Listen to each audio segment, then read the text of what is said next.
All right, here's an interesting 3-minute game for you. Dutch defense, classical.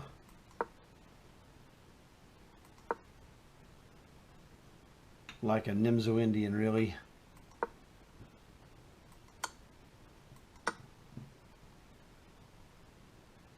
Pretty standard. So his C3 knight is gone. It reduces one of the protectors of E4. So I'm going to put that white square bishop on B7 and clamp down on E4 as long as possible. And he's going to try and stop that with bishop D3 and eventually knight to D2 and maybe queen to C2, depending. Now, getting close. H4 was not a good move, and you see why. Just kicking back to F4, and he's going to have a problem. Now I'm threatening to fork his rooks.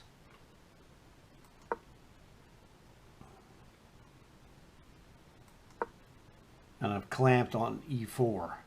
So I use the threat of forking the rooks at F2 to clamp a knight down on E4, so he's kind of messed up in that regard. Now he's just dropped a defender of H4. So now what happens is he could go to bishop to G3, but that is also going to lose a pawn, just differently. Because what happens is if he goes to bishop to G3, knight takes G3, F takes G3, bishop takes G2, and then if he moves, for example, rook to G1, the bishop retreats, but the bishop could retreat to say H3 and guard G4, and he's got no kingside attack because in other versions, Black had a chance to try and take on G2, but that would be not a smart move because you're opening up a half of a file for White to attack with his rooks. And he would jump all over that. That's why I didn't want to take on G2. But I would take it if I took on G3 first. So he's, you know, in between the old rock and the hard place. So he goes to there. Queen takes H4. I'll take the free pawn. You know I'm that kind of guy.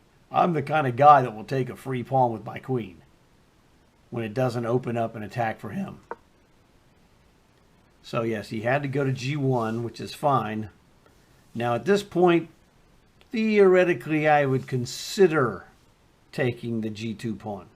I could take it, but I really don't want to do it. I could play knight takes D2, and then, you know, say rook takes D2, and then bishop takes G2, rook to E1. And I could probably take that G2 pawn and hold it quite easily. But I'm already winning. It's not really that big of a deal. So I just want to control E4 because I have a queen, a knight, and a bishop holding E4. And the clamp on E4 is quite valuable. And G3 is not exactly the greatest move in town when you look at that bishop. So, you know, he's controlling the black squares, I'm controlling the white squares. Even though he does have a white square bishop. He was like, hey, move queen. I'm like, hey bro, let's trade white squared bishops. He's like, wait a minute. My white squares would be Swiss cheese and abused by your queen. No deal. And that's what I thought. Now, one of the mistakes Black could make would be playing knight to E4. And I say that's a mistake because if you play knight to E4, he could play bishop takes and get a chance to salvage a potentially opposite square bishop endgame. So I don't really need to do that. But that bishop on F3 is really strong especially with that knight guarding e4. So we'd like to keep those pieces on. There's no reason to trade those off. c5 was the move that I played because if you look at his queen, it was trying to make some hay out of playing c5 at some point, but I could stop that. But nothing stops it better than playing c5 myself, and now he's got nothing on the queen side. He's got a big giant 0 sitting on the queen side. I'm not going to take on d4. I'm just there to block that c-pawn, and his queen could go to b5 and then do nothing there. So you see he's getting locked up. So he decides d takes c5. Well, which way do you think would be the smartest way to retake that c-pawn? You really have two choices. D takes or b takes. I don't really think it's a difficult choice, because if you take with the b pawn, you're opening some activity for his queen theoretically. You could get some. You could say I'm getting activity for my rook against his queen and into the king side, but I think the right move was clearly d takes. The reason being, he's just cramped. And that queen is just locked out of the game at this point. He's got a bishop on g1 that's worthless. He's got a queen on b3 that's not worthless, but it ain't too good. So let's not mess around, because his queen could do some stuff. He could go to a4 or b5, but it does nothing there. On either square, it would do nothing. So he goes bishop to c2, trying to get some activity on the d file, but he loses that idea as well, because his rook just can't get to d1. His other rook, his rook on the f1 square, that bishop is just crushing his position. So I have to jump on the d file to prevent him from playing bishop to d1. I don't want him going and realizing he needs to trade bishops to have a life, because right now he does not have a life at all. He's got Swiss cheese on the king side, and I love Swiss cheese, but not on the chessboard. Ooh, look at me, queen to b5. He cannot enter my position at all from that square. It looks aggressive but does nothing. So continuing with my assault, he's got a giant nothing. All right, so again, now this is a game in 3 minutes, so you know anything could happen. You don't want to get stupid. So my thinking was, actually I got a little crazy, and retrospectively I don't care for what I played.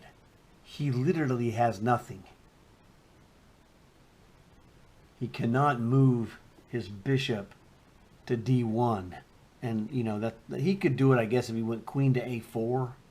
He could get there. So I didn't have anything better to do. I'm winning this. You know, just I'm really 1 pawn ahead, but it looks like 2 because his c-pawns are worthless. So I thought, well, I'll just trade queens with him because he can force me out of there eventually. And I'll just get my pieces on better squares than what he's got.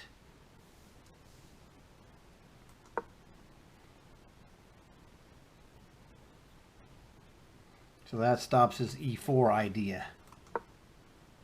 So now he goes back to bishop to d1, which, you know, I thought was the right move. He had to do it to get a sign of life. And unfortunately, I couldn't figure out any way to prevent him from doing that. So I was like, well, you know, I'm just winning this end game. Not not big time, but I'm winning slightly. So it was like, well, and objectively I realized I made a mistake. I should have played knight to e4 first. Oh well, nobody's perfect. But knight to e4 first, followed by knight to d6, wins a pawn that he can do nothing to stop. But I was trying to possibly close off that bishop, but that was a futile effort. Mistakes were made. So he goes there, knight to d6, king to d3, and I should have checked him first. I should have played e4 check, winning the pawn. I didn't, but he didn't catch that I could do it. So I moved the king, he moved his bishop, and then I realized, whoops, there's the check. Check you, and then knight takes c4, and basically he's dead lost at this point. He's got absolutely nothing.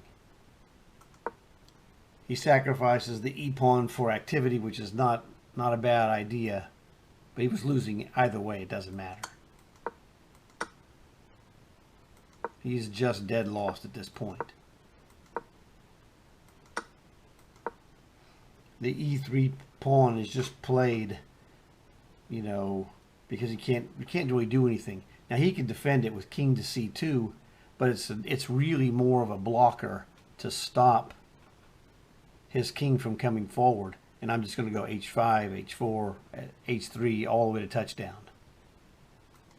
There's really nothing he could do. And he sees that now. With g5, he realizes, this is doom. So he does that, you know, it's just basic stuff. He can never take g5. This is one of those things I did one of the lessons previously on that two-pawn formation. King can never take g5 because h4 scores. So he looks tough. He looks tough against two little pawns, but he can't take one because the other one queens. So it's a mirage. And my king is just, you know, going to bully what little pawn action he's got. Oh, I didn't even take your pawn. I'll just queen. Yes, he actually continued. I don't know why. But the end game part was instructive to show you things that, you know, he just couldn't do anything. So he ran out of time at this point. It didn't matter. He gets checkmated in about 2 or 3 seconds because these moves are instantaneously quick. So if we go back to the king and pawn endgame, this is the problem when you're playing a single piece king plus single piece endgame.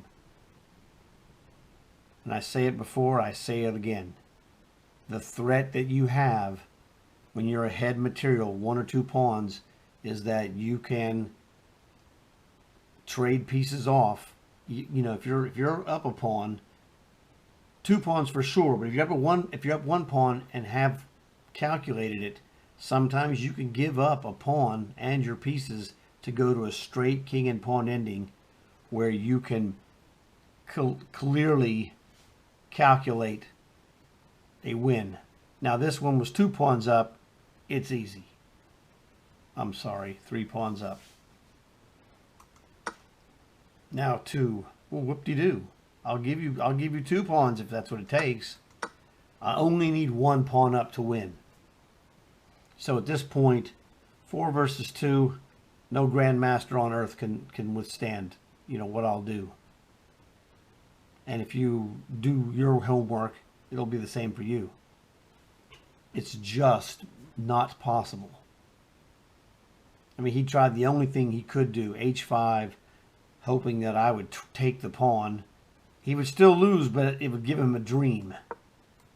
Okay, when I went here and he went to h5, if I take on h5 and somehow don't pay attention, maybe he could queen his pawn. I don't know.